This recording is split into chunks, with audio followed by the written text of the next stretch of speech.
Wah wah wah, ASEAN All Stars makin tak laku. 6 pemain dikabarkan gagal perkuat ASEAN All Stars.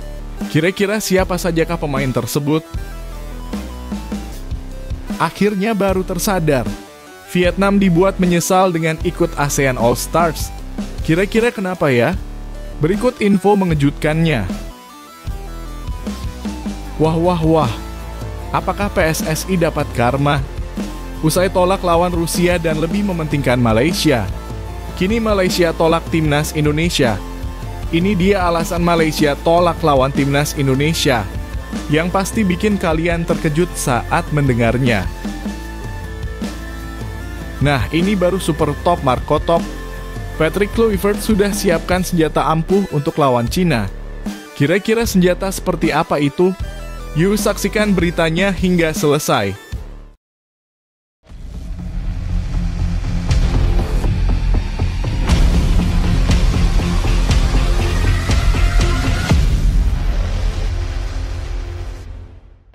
Mohon subscribe channel Timnasku Indonesia agar tidak ketinggalan informasi Timnas Indonesia.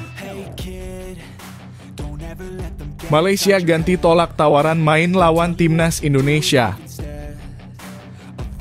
Setelah sempat ramai diperbincangkan soal penolakan Timnas Indonesia terhadap ajakan laga uji coba dari Rusia beberapa waktu lalu dengan alasan Federasi Sepak Bola Rusia lebih memprioritaskan Malaysia, kini situasinya berbalik.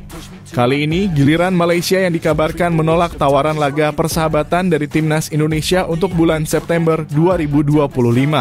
Padahal Ketua Umum PSSI, Erick Thohir, secara terbuka menyampaikan niat baik untuk menggelar turnamen mini dengan melibatkan 3 negara. Salah satu negara yang diincar adalah Malaysia, selain tim dari kawasan Asia Barat seperti Lebanon atau Kuwait. Rencana ini disusun dengan matang karena bulan September menjadi satu-satunya waktu kosong sebelum Timnas Indonesia memasuki babak keempat kualifikasi Piala Dunia 2026 zona Asia pada Oktober dan November. Sayangnya, respons dari Federasi Sepak Bola Malaysia (FAM) belum sesuai harapan. FAM disinyalir lebih memilih fokus menggelar turnamen rutin mereka yakni Piala Merdeka yang juga dijadwalkan pada bulan September. Dalam 2 tahun terakhir, Piala Merdeka selalu digelar di bulan yang sama dan menjadi ajang penting untuk mendongkrak ranking FIFA Malaysia. Bahkan pada edisi 2024, Malaysia berhasil menjadi juara setelah menundukkan Lebanon 1-0 di final. Ini memperkuat alasan FAM untuk menolak undangan dari Indonesia demi mempertahankan konsistensi agenda mereka sendiri. Hal ini tentu menjadi ironi tersendiri. Netizen pun ramai menyoroti situasi ini karena mengingat kembali momen ketika Rusia memilih Malaysia ketimbang Indonesia dan kini Malaysia justru yang menolak ajakan Indonesia.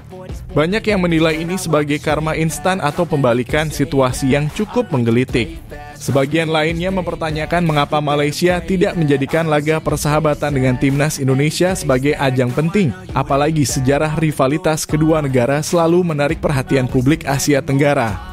Apakah ini murni strategi sepak bola atau gengsi antar federasi? Apakah Malaysia khawatir dengan potensi kekalahan seperti pada Piala AFF 2020 saat Indonesia membantai Malaysia 4-1? Ataukah memang jadwal dan kepentingan ranking FIFA yang lebih diutamakan? Netizen, bagaimana menurut kalian soal Malaysia yang menolak ajakan laga dari Timnas Indonesia ini? Apakah ini hal wajar dalam dunia sepak bola modern? Atau kalian justru merasa ini sebagai bentuk gengsi antar negara tetangga? Tulis pendapat kalian di kolom komentar.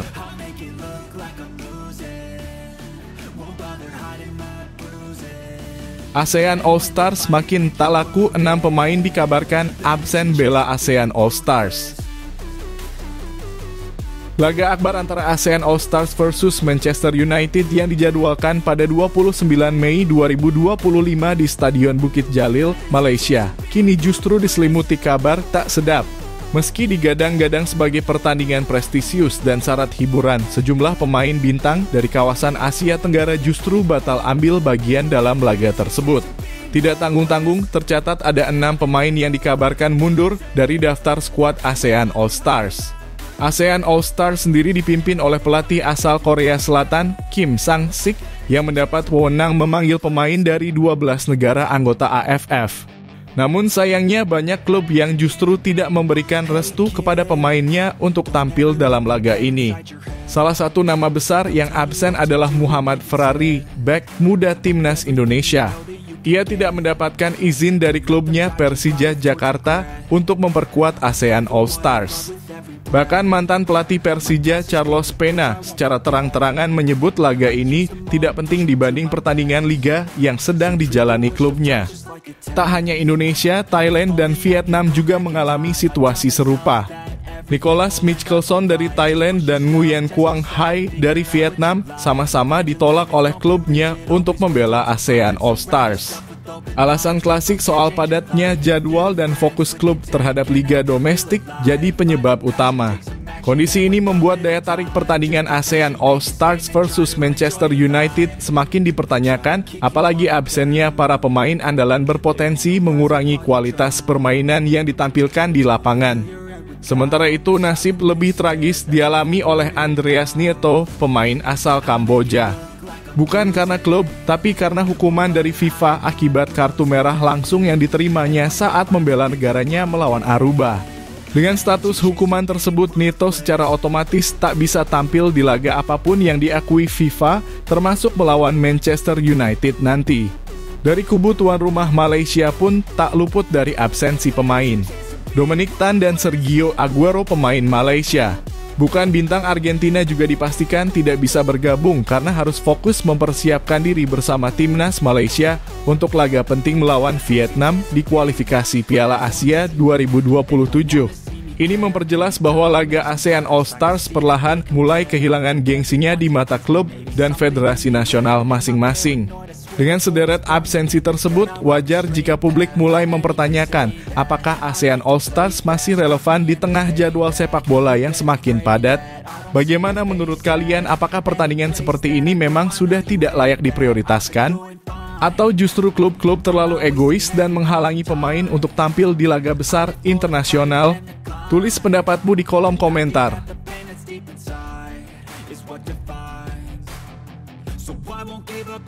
Vietnam dibuat menyesal dengan ikut ASEAN All-Stars. Pertandingan ASEAN All-Stars melawan Manchester United seharusnya menjadi panggung kehormatan bagi sepak bola Asia Tenggara. Namun apa yang terjadi justru di luar dugaan, terutama bagi Vietnam. Negara yang semula begitu bangga karena pelatih mereka, Kim Sang-sik, ditunjuk sebagai pelatih tim ASEAN All-Stars, kini justru menunjukkan tanda-tanda penyesalan. Media Vietnam seperti Soha terang-terangan menyesali keputusan negaranya yang terlalu fokus pada laga ini, padahal ada agenda yang jauh lebih penting menanti di depan mata, kualifikasi Piala Asia 2027. Awalnya Vietnam menyambut gembira ketika nama Kim Sang-sik diumumkan sebagai pelatih ASEAN All-Stars. Mereka bahkan menyindir Indonesia yang memilih tidak mengirimkan pemain inti karena ingin fokus menghadapi Cina di laga penting bulan Juni. Namun, seiring waktu berjalan, kesadaran mulai tumbuh. Keputusan menempatkan pelatih utama timnas Vietnam di dua tugas besar dalam waktu berdekatan ternyata bukan langkah yang bijak. Apalagi tim nasional mereka belum sepenuhnya stabil secara komposisi maupun performa. Media Vietnam menyebut bahwa pelatih Kim kini harus membagi fokus dan energi, menangani pertandingan persahabatan yang tak berpengaruh apapun terhadap peringkat FIFA. Sementara laga hidup mati melawan Malaysia menanti hanya 2 minggu setelahnya. Ini tentu berbeda dengan Indonesia yang sejak awal memilih untuk tidak terlalu ambil pusing dengan laga ASEAN All-Stars, bahkan melarang pemain seperti Muhammad Ferrari untuk ambil bagian. Lebih dari sekadar kelelahan fisik, tantangan bagi Kim Sang-sik juga ada pada aspek taktis. Timnas Vietnam sendiri belum memiliki kepastian komposisi terbaiknya. Pemain andalan seperti Nguyen Xuan San masih absen dan beberapa pemain lokal justru performanya naik turun menjelang akhir kompetisi V-League. Media Soha pun menyebut kondisi ini membuat situasi jadi tidak menentu dan menambah kekhawatiran bagi masa depan skuad Vietnam di ajang resmi.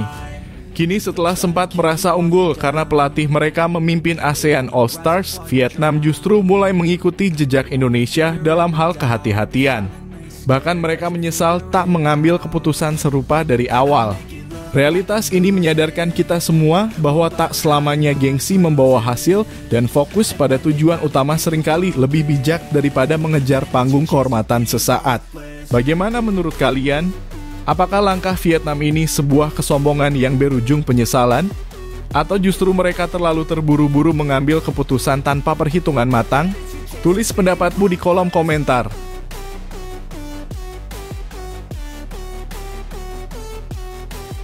Media Cina mulai sesumbar jelang lawan Timnas Indonesia. Jelang duel panas antara Timnas Indonesia melawan Cina di Stadion Utama Gelora Bung Karno pada 5 Juni 2025 nanti. Media asal negeri tirai bambu, Sohu, mulai mengobarkan perang urat saraf. Mereka dengan lantang menyebut bahwa dalam 68 tahun terakhir, Indonesia tidak pernah menang atas Cina. Klaim ini disampaikan dengan nada penuh kepercayaan diri, bahkan bisa dibilang cukup menyombongkan diri.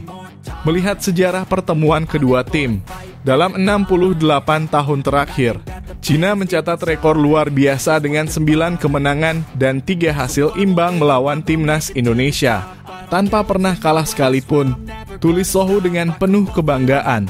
Mereka bahkan menyebut kemenangan terakhir Indonesia terjadi pada 1957 di ajang kualifikasi Piala Dunia 1958. Itu pun menurut mereka sudah menjadi sejarah kuno. Tapi benarkah Indonesia tak pernah menang lagi?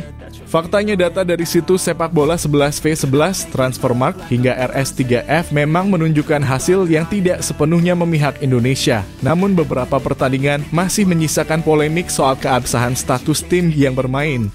Misalnya laga kemenangan atas Hubei tahun 1987 sebenarnya bukan melawan Timnas Cina, tapi klub asal provinsi Cina. Atau kemenangan di President's Cup 1971 yang ternyata melawan Hong Kong, bukan Cina. Namun, mari kita realistis. Data historis tidak menentukan hasil di masa kini. Apakah Timnas Indonesia 2025 masih sama seperti era sebelum reformasi sepak bola kita? Tentu tidak.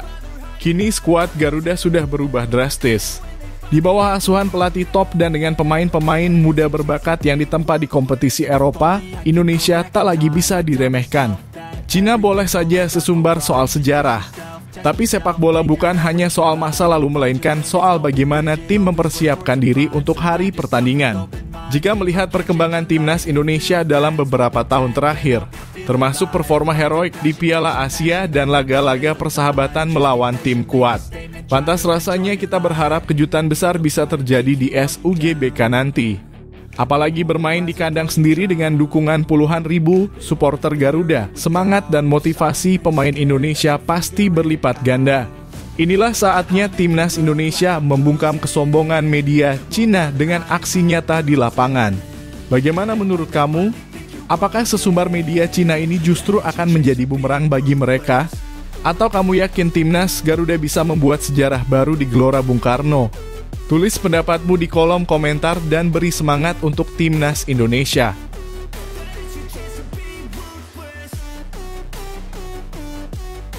Patrick Kluivert punya siapkan senjata ampuh untuk hadapi Cina.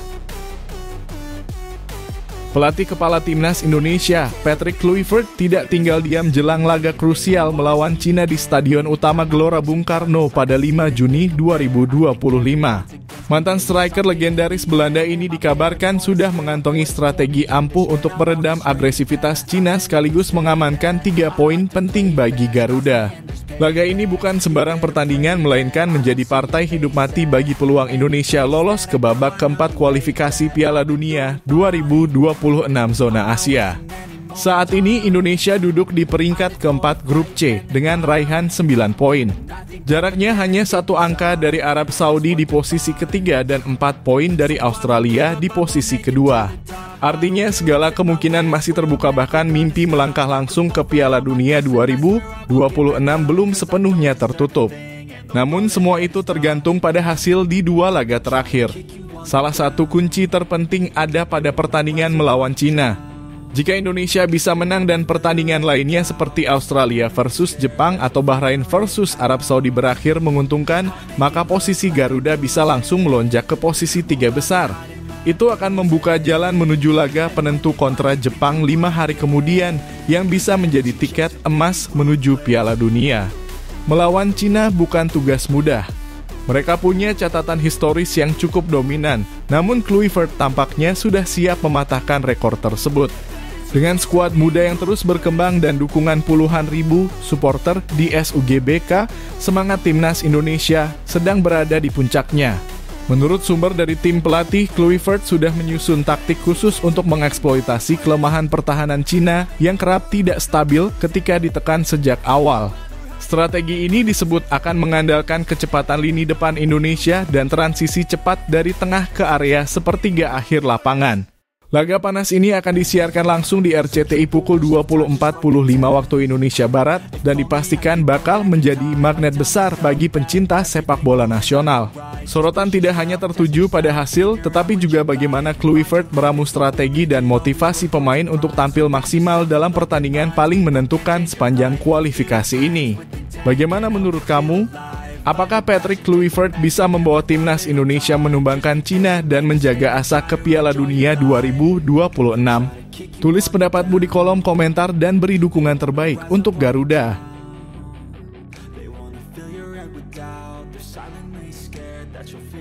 Cina berpotensi tak dapat dukungan jelang lawan timnas Indonesia. Menjelang pertandingan krusial antara timnas Indonesia versus Cina pada 5 Juni 2025 mendatang, sejumlah faktor tampaknya justru menguntungkan skuad Garuda. Laga yang akan digelar di Stadion Utama Gelora Bung Karno (SUGBK) ini diprediksi akan menjadi laga panas bukan hanya di dalam lapangan, tetapi juga dari sisi psikologis dan atmosfer stadion. Fakta mencengangkan datang dari negeri tirai bambu. Media lokal Cina Sohu mengonfirmasi bahwa pertandingan melawan timnas Indonesia tidak akan disiarkan langsung di televisi nasional mereka. China Central Television (CCTV) disebut gagal mengamankan hak siar 2 laga penting kualifikasi, termasuk kontra Garuda. Hal ini membuat jutaan supporter Cina harus mencari alternatif lain, bahkan membayar mahal di platform daring jika ingin menyaksikan aksi tim nasional mereka. Situasi ini jelas merugikan mentalitas tim lawan. Ketika dukungan publik melalui siaran langsung absen, pemain di lapangan bisa kehilangan semangat dan motivasi tambahan. Sebaliknya, Indonesia justru mendapat suntikan semangat karena laga ini akan disiarkan langsung di RCTI pukul 20.45 waktu Indonesia Barat, disaksikan jutaan pasang mata masyarakat tanah air. Tak berhenti sampai di situ, supporter Cina pun dikabarkan akan kesulitan hadir langsung di SUGBK. Salah satu alasannya adalah reputasi ganasnya fans Garuda di stadion. Atmosfer panas, chant membahana, dan tekanan psikologis besar dari puluhan ribu penonton bisa menjadi mimpi buruk bagi pendukung tim tamu. Apalagi momen tak mengenakan sempat dialami fans Indonesia saat bertandang ke Cina, di mana supporter Garuda tidak mendapat sambutan baik dan bahkan mendapat perlakuan tidak ramah. Kini suasana seolah berbalik. Banyak yang memprediksi supporter Cina yang hadir di Jakarta akan jadi bulan-bulanan ejekan balasan dari fans Indonesia. Di sisi lain, kondisi internal tim Cina pun sedang tidak baik. Pelatih Branko Ivankovic terus mendapat tekanan dan desakan untuk mundur.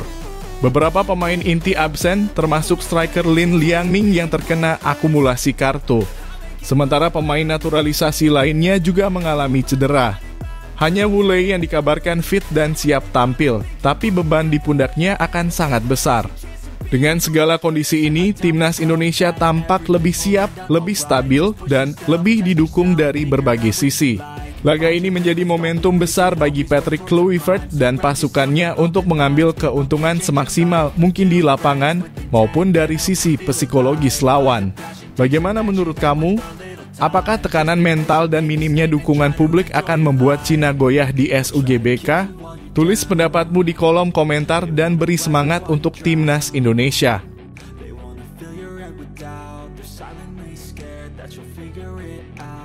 Timnas Indonesia diuntungkan, Cina diambang kehancuran. Pertandingan panas antara timnas Indonesia melawan Cina yang akan digelar pada 5 Juni mendatang di Jakarta tiba-tiba dibumbui drama yang benar-benar di luar dugaan. Kabar terbaru dari negeri tirai bambu menyebutkan bahwa kondisi internal timnas Cina sedang sangat tidak stabil, bahkan bisa dibilang berada di ambang kehancuran. Mengapa demikian? Pertama, isu besar datang dari ruang ganti. Pelatih kepala Branko Ivankovic kabarnya tengah digoyang posisinya.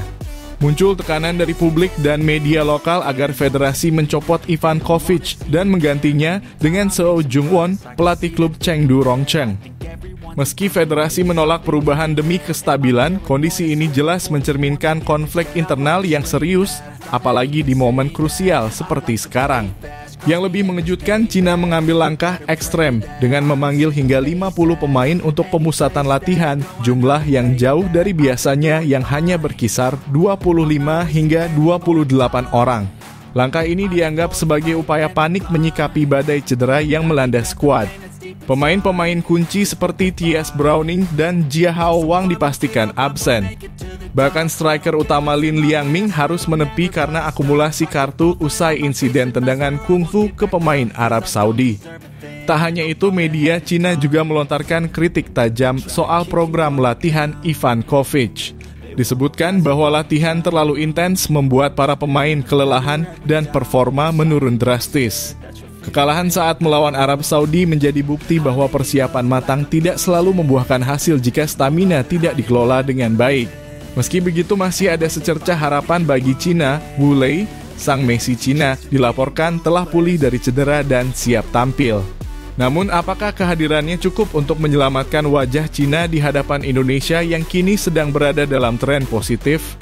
Di sisi lain, timnas Indonesia sedang dalam kondisi bagus. Peluang untuk lolos ke babak selanjutnya di kualifikasi Piala Dunia 2026 terbuka lebar, apalagi jika mampu memanfaatkan situasi kacaunya lawan. Skuad Garuda hanya butuh kemenangan dan sedikit bantuan dari hasil laga lain seperti Australia versus Jepang dan Bahrain versus Arab Saudi. Pertanyaannya sekarang, apakah badai internal Cina akan menjadi keuntungan terbesar bagi Indonesia? Atau justru akan menjadi senjata makan tuan jika Cina justru bangkit di saat yang tidak terduga? Bagaimana menurut kalian? Apakah kalian yakin timnas Indonesia akan memanfaatkan momentum ini dengan maksimal?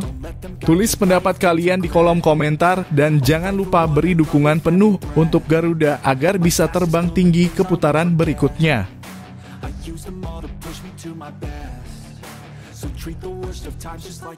Patrick Kluivert panggil 27 pemain timnas Indonesia untuk hadapi Cina.